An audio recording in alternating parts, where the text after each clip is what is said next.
In the world of art, a single brushstroke can reveal the soul of a master or the hand of a fraud. In the early 20th century, one man defied the experts, deceived the world, and forged his own legacy, not just as an artist, but as history's greatest painting forger. This is the story of Han van Meegeren, the man who fooled the Nazis and the art elite with his lost Vermeers. Han van Meegeren was born in the Netherlands in 1889. From a young age, he showed immense artistic talent. But he was met with resistance, especially from his own father, who dismissed his passion as worthless.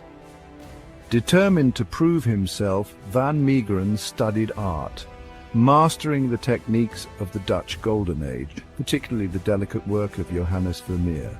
But there was a problem. The art critics of his time dismissed his original work as uninspired, derivative, lacking true genius. They labeled him a second-rate artist, a copycat of past masters.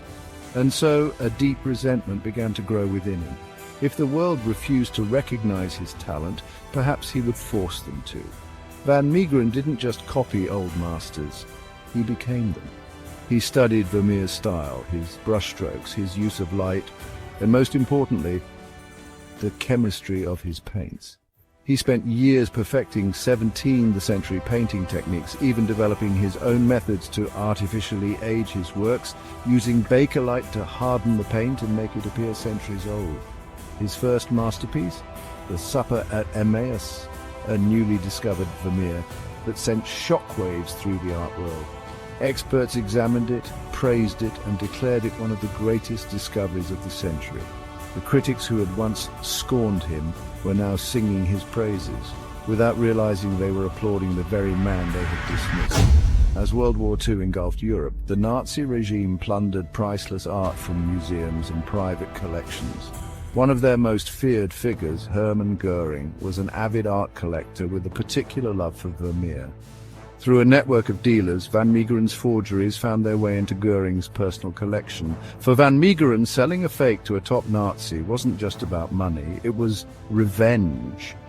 He had not only fooled one of the most powerful men in the Third Reich, but had also kept a supposed Dutch masterpiece out of enemy hands.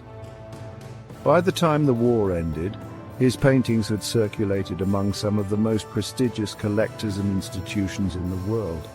But deception has its limits. After the war, van Meegeren was arrested, not for forgery, but for treason. The Dutch authorities accused him of collaborating with the Nazis by selling them a national treasure. Faced with the death penalty, he had only one defense. He had to prove that the Vermeer he sold to Göring was fake. In a courtroom filled with skeptics, van Meegeren picked up his brush and before their very eyes painted another Vermeer. The art world was stunned. The masterpieces they had celebrated were mere illusions, created not by Vermeer but by a man they had once rejected. Instead of execution, van Meegeren was sentenced to a modest prison term for fraud. He died shortly after, but his legacy lived on, not as a great artist, but as the greatest forger in history. Even today, Han van Meegeren's forgeries still fascinate historians, collectors, and artists alike.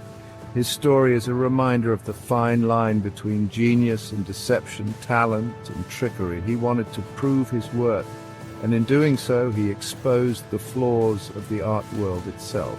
So next time you walk through a museum admiring a painting by a master, ask yourself, is it real, or is it the work of a forger? Lost to history, but still whispering through the canvas. Thanks for watching. Don't forget to like, subscribe, and let us know, what do you think? Was Han van Meegeren a fraud or a genius?